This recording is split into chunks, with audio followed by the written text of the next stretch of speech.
নমস্কাৰ মৰমৰ ছাত্ৰ ছাত্ৰীসকল মই জয় লাৰ্ণ উইথ জয় ইউটিউব চেনেলটোত সকলোকে স্বাগতম জনাইছোঁ।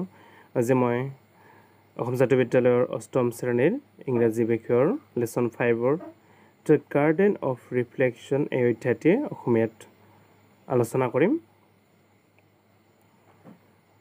আমি প্ৰথমে পেৰাগ্ৰাফ ৱাইজ পঢ়ি ল'ম, তাৰপিছত অসমীয়াখিনি চাম। In a quiet suburb neighborhood,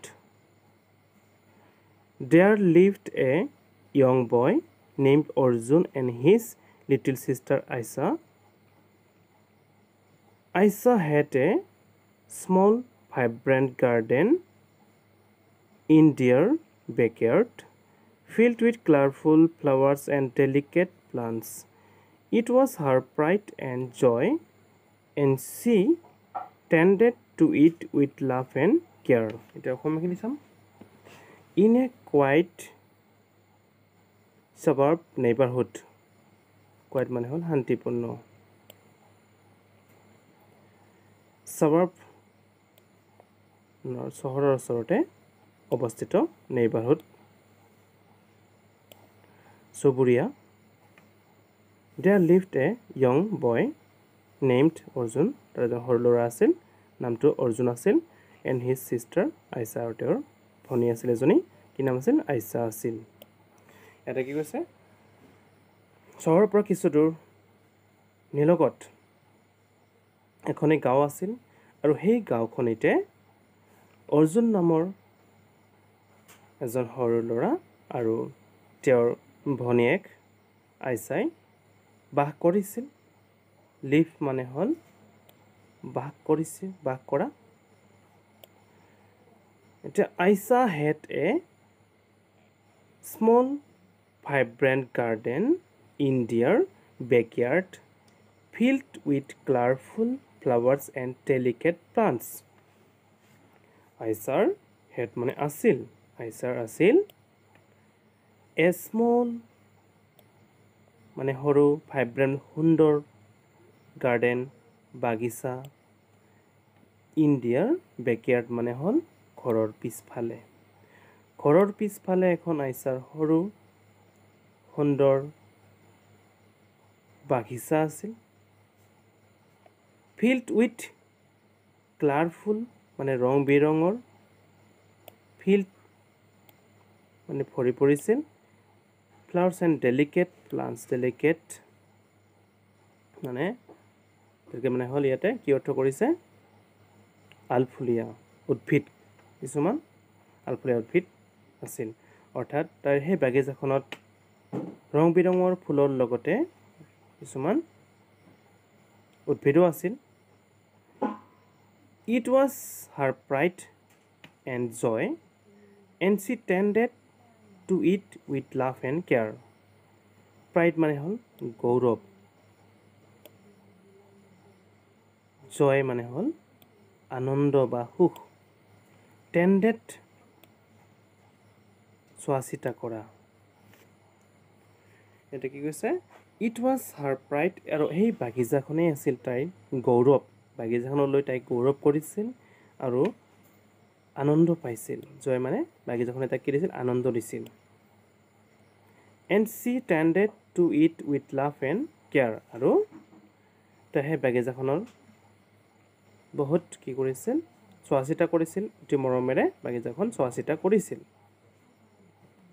One sunny afternoon, curiosity got the better of Arjun and he decided to play around Aisha's garden, unaware of the damage his playful antics were causing. He trampled on her delicate flowers and uprooted some of the plants his sister had lovingly cultivated. When Aisha saw what had happened, she was devastated. Her eyes filled with tears. She looked at Arjun, hurt and disappointed. এতিয়া অসমীয়াখিনি চাম। One ছানি afternoon, এদিনাখন আবেলি সময়ত, বতৰটো কি আছিল? ফৰকাল আছিল।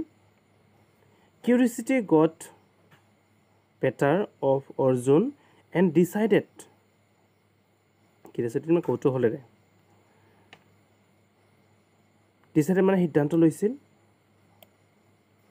প্লে খেলিবলৈ এৰন মানে চাৰিওফালে আইচাছ গাৰ্ডেন আনিৱাৰ অজ্ঞাতে ডেমেজ নষ্ট কৰা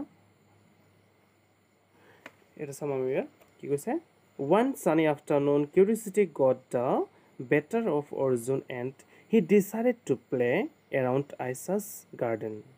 Unaware of the damage his playful antics were causing. এদিনাখন আবেলি সময়ত অৰ্জুনে সিদ্ধান্ত লৈছিল যে আইচাৰ বাগিচাখনেই তাই খেলাৰ বাবে উপযুক্ত ঠাই হ'ব বুলি ভাবিছিল আৰু তেওঁ অৰ্থাৎ অৰ্জুনে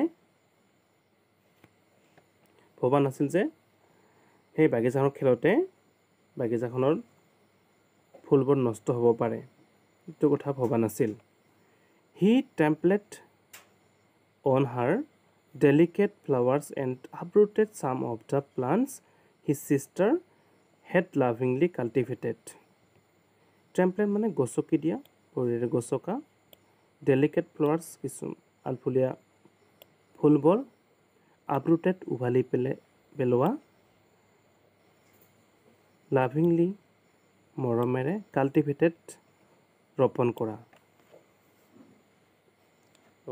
বা ৰোৱা He trampled on her delicate flowers অৰ্থাৎ অৰ্জুনে বাগিচাখন খেলি থাকোঁতে সেই আলফুলীয়া ফুলবোৰ গছকি দিছিল and uprooted some of the plants his sister তেওঁৰ ভনীয়েকৰ উদ্ভিদবোৰ কিছুমান উদ্ভিদ উভালি পেলাইছিল লাভিংলি যিবোৰ উদ্ভিদ তেওঁৰ ভনীয়ে অতি মৰমেৰে ৰোপণ কৰিছিল When Aisa saw what had happened she was devastated যেতিয়া আইচাই দেখিছিল what had happened যে কি হৈছিল যেতিয়া দেখিছিল সেই উভালি পৰা ফুলবোৰ নষ্ট হোৱা দেখিছিল she was devastated তাই কি হৈছিল devastated মানে ভাগি পৰা দুখ কৰা Her eyes filled with tears filled মানে ভৰি পৰিছিল filled with tears মানে চকু পানীৰে আৰু তাইৰ যেতিয়া গম পালে যে তাইৰ বাগিচাখনৰ ফুলবোৰ নষ্ট হৈছে গছকি পেলাইছে কিছুমান উভালি পৰিছে তেতিয়া তাই কান্দি পেলাইছিল চকুৰ নিগৰি ওলাইছিল She looked at Arjun তাই অৰ্জুনৰ পিনে চাইছিল hurt and disappointed hurt মানে দুখ disappointed হতাশ দুখ আৰু হতাশাৰে চাইছিল অৰ্জুনৰ পিনে আইচাই কৈছে এতিয়া অৰ্জুন how could you তুমি কিয় এইটো কৰিলা বা কেনেকৈ নষ্ট কৰিলা তুমি এইবোৰ My garden was my special place মোৰ বাগিচাখন মোৰ বাবে এখন বিশেষ ঠাই আছিল অৰ্জুনে কৈছে I didn't mean to damage your garden Aisa I am so sorry অৰ্জুনে কৈছে I didn't mean to damage your garden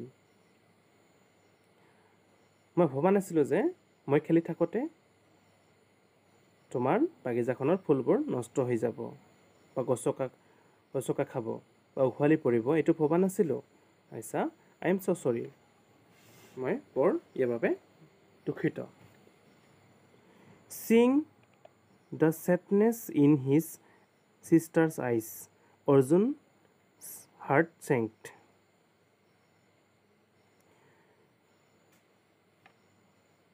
He realized that his actions had not only destroyed the garden but had also hurt his sister deeply. Dekhi koise seeing the sadness in his sister's eyes.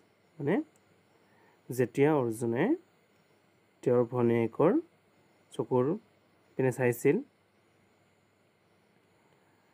অৰ্জুনছ heart thank অৰ্জুনৰ দুখ লাগিছিল